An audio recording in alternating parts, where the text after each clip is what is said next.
प्यारे नबी मोहम्मद सल्लल्लाहु अलैहि वसल्लम के बचपन के दिन थे। मक्का की तपती धूप और हवा में उड़ती धूल गलियों को भर रही थी। भूख से निढाल कदमों के साथ आप सल्लल्लाहु अलैहि वसल्लम चल रहे थे कि दूर अबू जहल का खजूरों का बाग नजर आया। अबू जहल एक यहूदी आदमी के साथ मिलकर खजूरों को एक बोरी में भर रहा था।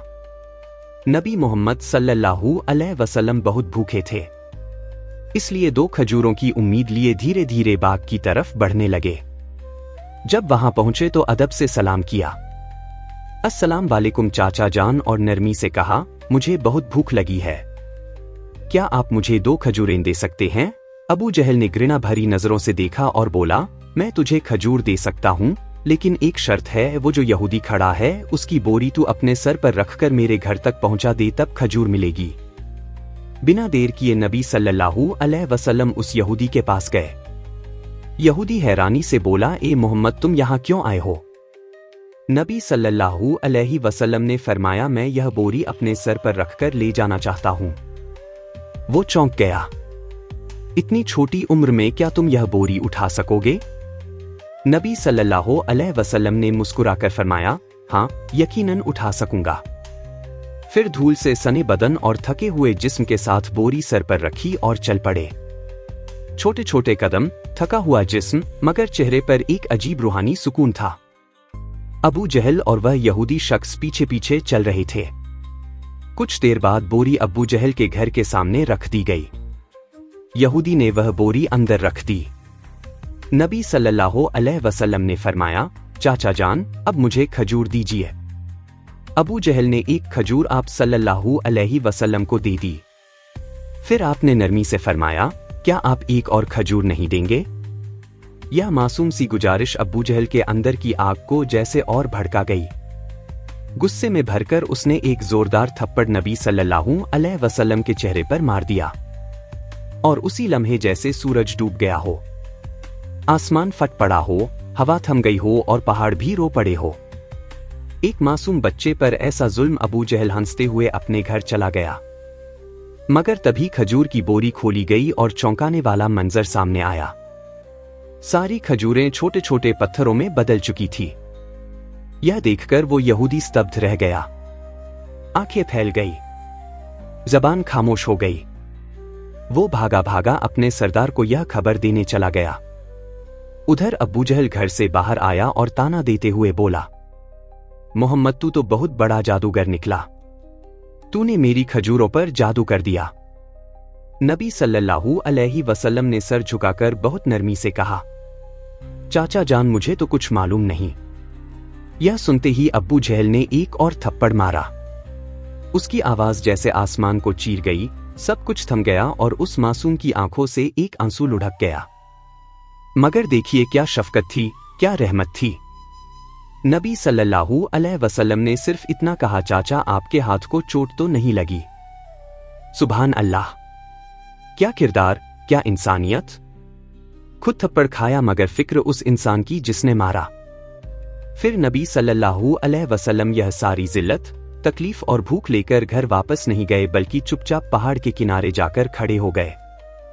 दरख्त और पहाड़ जैसे पुकार उठे। अफसोस, जिसे ना पैदा किया जाता तो यह जमीन या आसमान कुछ भी ना होते। वो अजीम नबी आज भूखे नजरअंदाज किए जा रहे हैं। लेकिन फिर भी अब्बू जहल जैसे संगदिल के दिल में ना रहम आया, ना आंखों में पछतावे का एक कतरा। उधर वो यहूदी शख्स अपने सरदार के पास दौड़ता हुआ जा पहुंचा। आज मैंने एक ऐसा वाकया देखा है जो तस्वुर से भी परे है। वो यहूदी अपने सरदार से कह रहा था, अब्दुल्लाह के बेटे मोहम्मद सल्लल्लाहु अलैहि वसल्लम में कोई ऐसी ताकत है कि बस एक तमाचा लगने पर सारी खजूरें पत्थर बन गई। आप ही बताइए, क्या यह जादू हो सकता है या फिर कोई इलाही ताकत है? यह सुनकर सरदार थोड़ी देर खामोश रहा, फिर गंभीर आवाज में बोला, हमने भी सुना है कि हमारी आसमानी किताब में मोहम्मद का जिक्र है कि वही आखिरी और सबसे अजीम नबी होंगे, मगर क्या वाकई यही मोहम्मद है? यह जानना जरूरी है। हमें अपने मजहबी पेशवा से रुजू करना होगा। अगर यह बात सच निकली तो हम उसे जिंदा नहीं छोड़ेंगे, बल्कि उसे इस दुनिया से ही खत्म कर देंगे। तुम लोग जाओ और यह खबर हमारे पेशवा तक पहुंचाओ। यह सुनकर वो यहूदी शख्स फिर से अबू जहल के घर की तरफ रवाना हो गया। जाते जाते जब वह खजूर के बाग के पास पहुंचा तो उसकी आंखें हैरानी से फैल गई। पूरे बाग में एक भी खजूर नहीं थी। हर दरख्त पर सिर्फ पत्थर। यह कैसे हो गया? वो एक पल भी वहां ना रुका और तेजी से अब्बू जहल के घर की ओर दौड़ पड़ा। घर पहुंचते ही उसने कहा, भाई, आपके बाग की सारी खजूरें पत्थर बन चुकी हैं।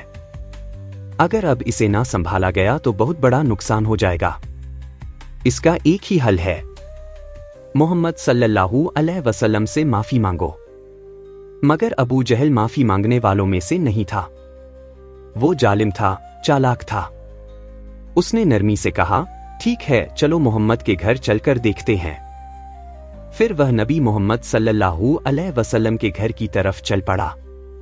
उस वक्त नबी अपने चाचा अबू तालिब के साथ रहते थे।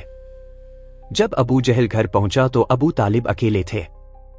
अबू जहल ने आवाज लगाई, ए अबू तालिब, कहाँ है तुम्हारा भतीजा मोहम्मद? वो बहुत बड़ा जादूगर है। उसने मेरी सारी खजूरें पत्थर बना दी हैं। फिर तंज में बोला, कहीं किसी पहाड़ के किनारे किसी शेर या रीछ ने उसे खा तो नहीं लिया? यह सुनकर चाचा अबू तालिब बेचैन हो उठे। उन्होंने एक पल की भी देर ना की और नबी की तलाश में निकल पड़े। उधर नबी मोहम्मद सल्लल्लाहु अलैहि वसल्लम एक पहाड़ के किनारे बैठे रो रहे थे। अगर मेरे वालिद जिंदा होते तो शायद कोई मेरे साथ ऐसा सुलूक ना करता। मैं बहुत तन्हा हूं, बहुत अकेला। उनकी यह तन्हाई देखकर जंगल के शेर, रीछ, हिरण सब वहां आ गए और जैसे उनके दर्द को महसूस करके सब रोने लगे। शेर की आंखें भी भीग गई। वो कहने लगे, या रसूल अल्लाह रहमतुल आलमीन, यह तमाचा जैसे हमें लगा है। आप अब ना रोइए, यह आंसू हम बर्दाश्त नहीं कर पा रहे।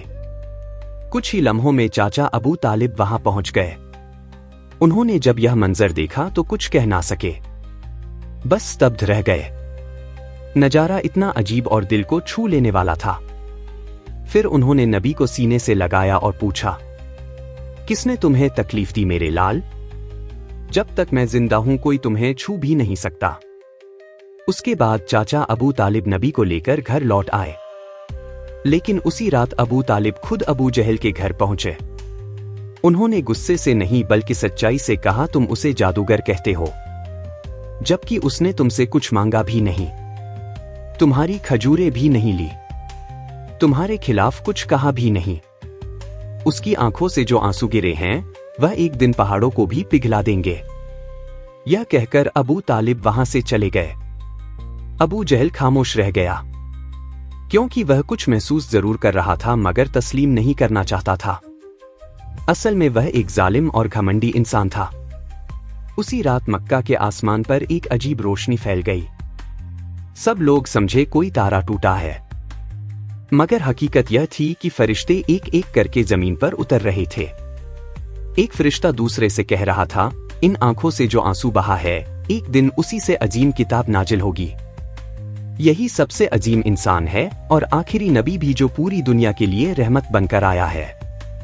उधर जब यहूदियों को इस मौजा भरी घटना की खबर मिली तो उनके दिलों में आग लग गई। उन्होंने नबी मोहम्मद सल्लल्लाहु अलैहि वसल्लम को कत्ल करने की साजिशें शुरू कर दी, क्योंकि वह चाहते थे कि आखिरी नबी उनके कबीले में पैदा हो। मगर ऐसा नहीं हुआ। उनमें से एक यहूदी शख्स अपने मजहबी पेशवा के पास गया और सारी कहानी तफसील से बताई। पेशवा ने थोड़ी देर आंखें बंद की। Next video.